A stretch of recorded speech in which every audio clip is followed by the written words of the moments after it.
모세가 본즉 백성이 방자하니 이는 아론이 그들을 방자하게 하여 원수에게 조롱거리가 되게 하였습니다.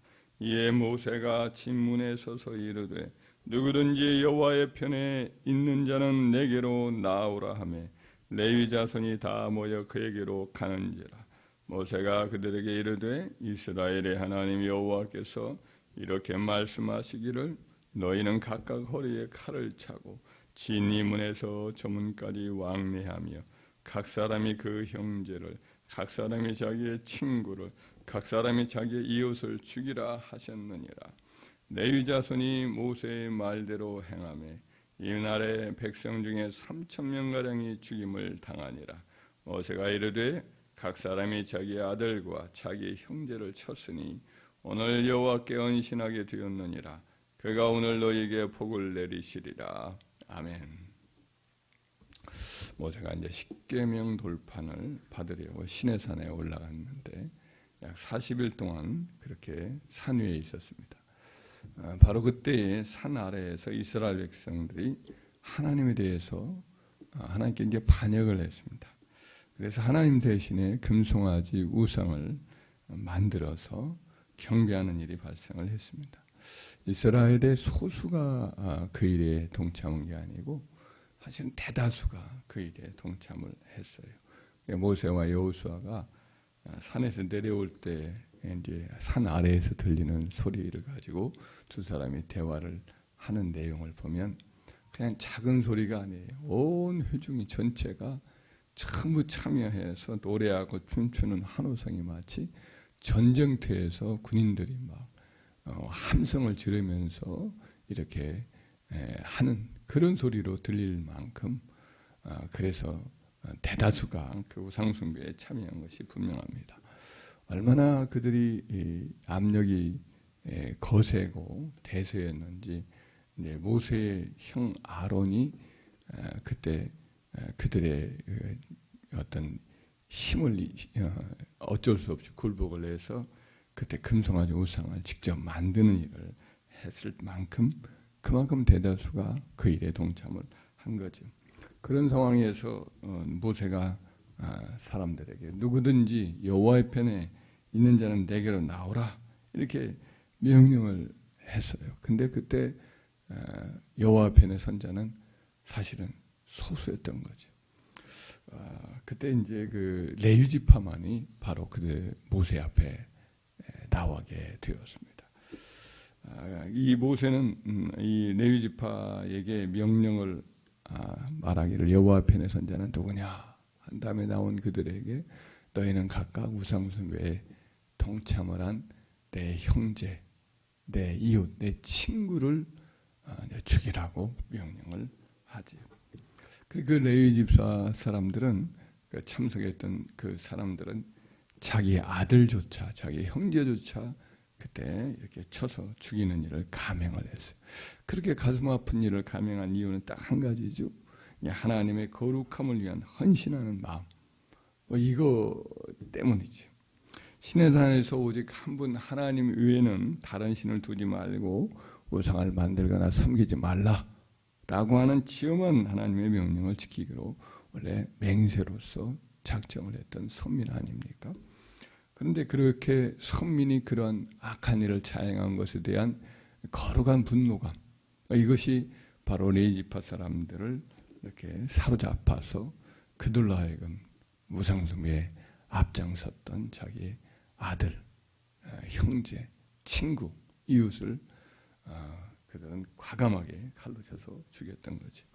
그래서 이것으로 인해서 모세가 말하기를 너희 이와 같이 하나님께 헌신했으므로 여호와께 복을 받으리라 이렇게 말씀을 선언을 하죠. 그 선언 그대로 이스라엘의 12지파 중에서 레위 지파는 게 소수였어요. 그럼에도 불구하고 과거에는 더구나 이제 그들이 일종의 야곱 아들로서 그때 분노함으로 하나님의 백성으로서의 어떤 합당한 태도를 갖지 못했기 때문에 그때는 저주를 받았거든요. 근데 이번에 이 일은 그 저주를 다 뒤엎고 남을 만큼 큰 이제 헌신을 했기 때문에 하나님의 레지파를 크게 사용을 하시고 하나님 전에 하나님을 섬기는 이제 하나님을 기업으로 삼는 그런 명예로운 그와 같은 은혜를 베풀어 주셨습니다. 이처럼 하나님 편의 선자들은 하나님의 거룩한 이름에 대한 질투하는 마음을 갖는 거예요. 하나님의 이름이 모독을 당하거나 하나님을 마치 여러 신 중에 하나로 격하를 하는 그런 일을 겪으면 참을 수 없는 그런 거룩한 분노를 느끼죠.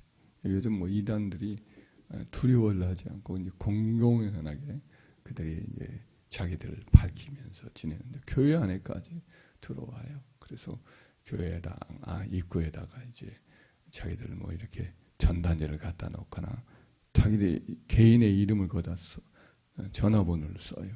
이름까지도 밝히기도 해요.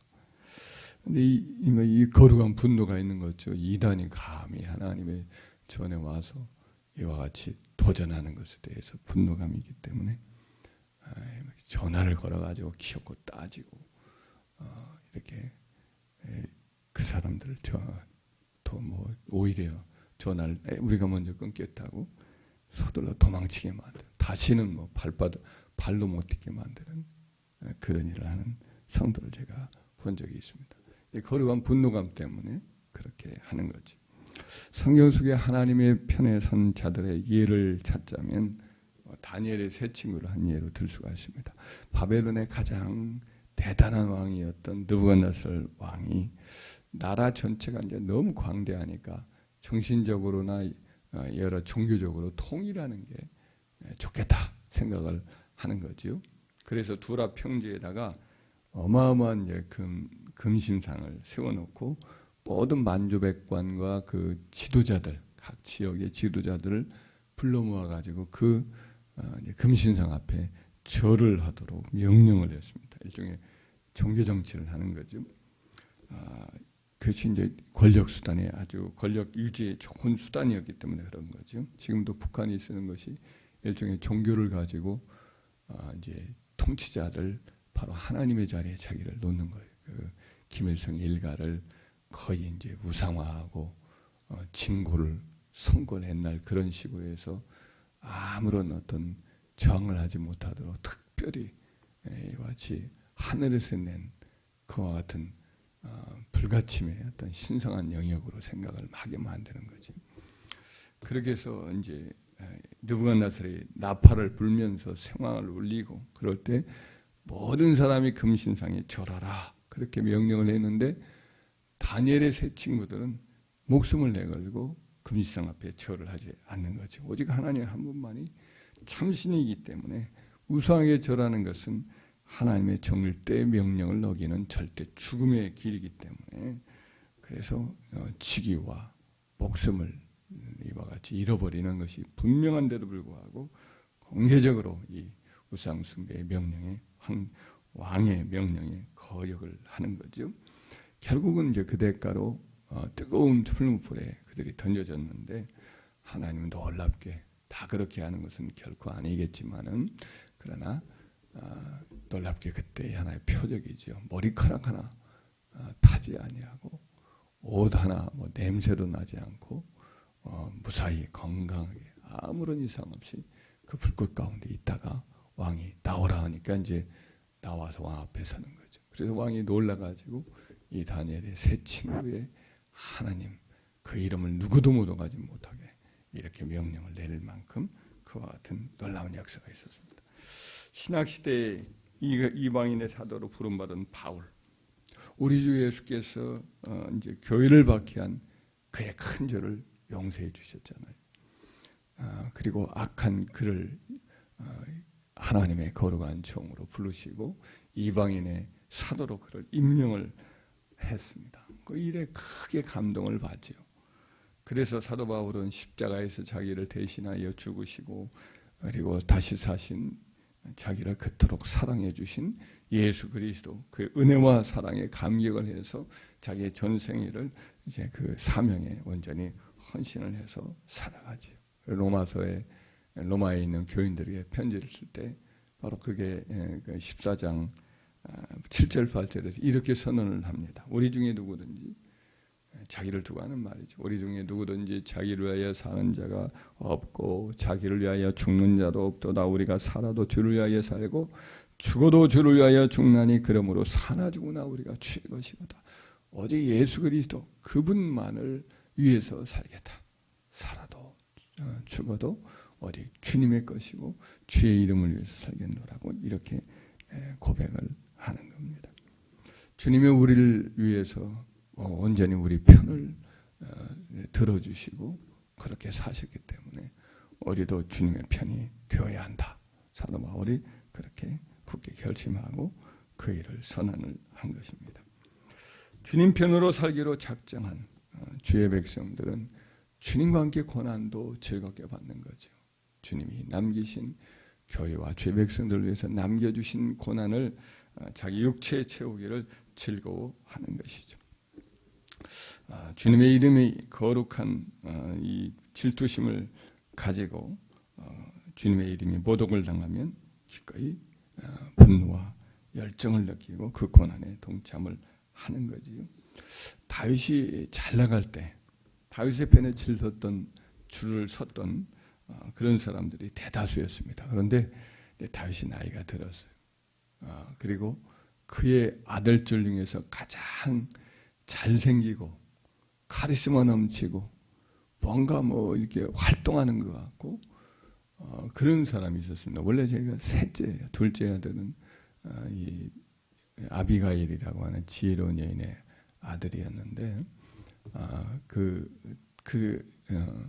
둘째 아들은 차분하게 조용하게 이렇게 지냈어요. 그런데 이 압살롬은 리더십이 있고 강하고 하여튼 어려운 일이 있지만 막 과감하게 막 이렇게 문제를 해결해 나가는 자기 앞길을 막 이렇게 잘 열어가는 그런 사람이 욕심이 많은 사람이죠. 그러면서 리더십이 있고 사람을 끌어모으고 그런 사람이었기 때문에 결국은 그 압살롬에게 사람들의 마음이 끌리기 시작했어요. 다윗은 지금 바쁘다고 딴 일에 지금 바쁘고 재판을 지금 할 여유도 없고 내가 대신 해주겠노라고 하면서 막 먼저 내밀어 오고 먼저 다가와서 손을 내밀고 그런 일을 했어요. 그러니까 사람들의 마음을 훔친 거지. 그래서 대세가 압살롬이다 하고는 사람들이 다 줄을 갈아탑니다. 다윗의 충성스러웠던 다윗을 섬겼던 종들도 서서히 마음을 바꾸죠. 다음 차기 이제 대권은 압살롬이구나. 그래서 압살롬이 이제 발란을 마음에 두고 헤브론에서 사람들을 끌어모았을 때 다 거기에 가요. 그리고 모르고 간 사람도 있지만 결국에는 이 일이 너무 커지게 되고 어쩔 수 없이 이제 자기들 한쪽을 선택을 해야겠다 생각했을 때 압살롬 편을 드는 거죠. 그 중에 한 사람이 이제 압살롬 편에 섰던 사람이 이제 그 당시 최고의 지략가였던 아이돌벨 같은 사람도 원래는 다윗에게 아주 절친했던 사람이죠. 그런데 이제 그 편에 서는 거죠. 하지만 이제 다윗의 편에 섰던 소수의 사람이 있었어요. 소수의 사람. 아주 오랫동안 전쟁터를 이렇게 다녔던 사람, 또 다윗의 이제 그 친척, 이런 아주 소수의 사람, 사위의 다윗의 진정한 친구였던 후세, 몇몇 사람만이 사실은 남았고, 저 변방에 있었던 마하나임에 있었던 몇 사람들이 있어요. 바르실레라는 그런 지방 유지지요. 지방 유지. 이런 사람들만이 다윗의 편에 서고 용병대장 이때라는 사람이라든지 몇 사람만이 다윗의 편에 이제 선 거죠. 근데 하나님은 그 소수의 다윗 편에 선 사람을 통해 가지고 패역했던 압살롬의 군대와 그에게 부역했던 사람들을 그 군대를 완전히 쳐서 멸하죠. 에브라임 수풀이라는 곳에서 전쟁이 붙었는데 그 칼에 죽은 자보다 수풀에 죽은 자가 더 많았어요. 수풀에 죽었다는 것은 곧 나무들이 발가락을 막 발을 붙들고 압살롬도 상수리 나무가 그 가지가 그의 자랑이었던 머리칼을 붙들잖아요. 하나님이 다 직접 나서 가지고 압살롬 편에 있는 사람들을 다 멸하는 거죠. 사람으로 인해서 전쟁의 승패가 결정된 게 아니라 하나님에서 결정되도록 그렇게 하나님 직접 나서신 거죠.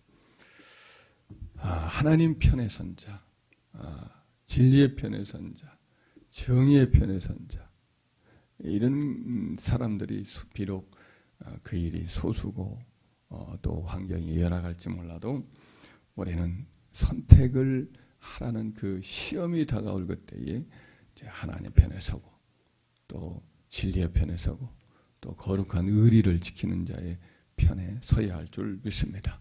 앞으로 이런 요구가 더 강해지고 그와 같은 요구가 점점 사람들의 마음을 이렇게 압력을 주는 그런 시대가 더 가까이 올 수 있음이 분명합니다. 저희 동기생들 가운데 최근에 보낸 편지를 보면 이렇게 카톡을 보면은 재판부에서 이 CBS인가 기독교 방송인데 이제 통성에 대해서 이렇게 공개 토론을 하고 그래서 이제 결의를 해서 이렇게 발표한 것을 가지고 재판 사법부에서 이것은 공정하지 못하다라고 하면서 공고안을 내고 벌금을 내고 이런 지금 재판이 벌어지고 있는 현실이 우리나라 안에서 일어나고 있어요.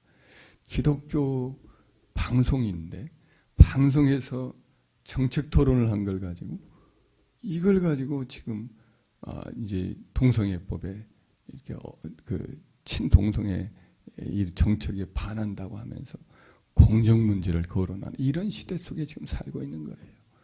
입도 말도 못하게 입을 막는 사법부마저도 지금 이와 같이 서서히 변질돼가는 세계 전체적인 흐름이니까 그것에 지금 편승해가는 그런 시대 속에 우리가 살고 있어요. 가치 전쟁이죠. 가치 전쟁. 무엇이 진리고 무엇이 지금 비진리냐. 가치 전쟁이 벌써 거세게 우리나라도 지금 불이 붙어 있는 상황이고 하나님의 진리를 마음대로 선포하지 못하는 이런 상황이 우리 눈앞에 지금 펼쳐지고 있는 거죠. 저희 동기생 한 사람도 얼마 전에 기소를 당했어요. 고발을 당했어요. 그래가지고 그 일로 인해서 검사 한 사람이 불기소 조치를 하긴 했어요. 그러나 그런 일들이 굉장히 위축이 되게 만드는 일이어서 많이 힘들었노라고 이런 고백을 하는 카톡을 제가 동기생들에 보낸 것을 봤습니다. 하여튼 하나님 편에 서느냐 진리 편에 서느냐 앞으로 점점 이런 일들이 우리 현실에 우리 자녀들의 현실에 이제 다가오는 시대 속에 살고 있습니다. 모세가 하나님 편에 선자를 불렀을 때 레위 지파가 나서죠. 다윗이 참 소수의 아주 곤욕스러운 때에 몰렸을 때 그의 편에 선 소수의 사람들이 그와 함께 고난을 나눴지. 이처럼 우리도 하나님 편에 누가 나설 것인가 라고 하는 부름이 우리들에게 있을 그때에 우리는 기꺼이 하나님 편에 선 자가 되어야 할 줄 믿습니다. 주님이 남은 고난에 우리가 기꺼이 동참할 그때에 주님께서 우리에게 귀한 상급을 주고 우리에게 이 땅에서도 하나님이 도와주셔서 승리하게 하시는 놀라운 역사가 있을 줄 믿습니다.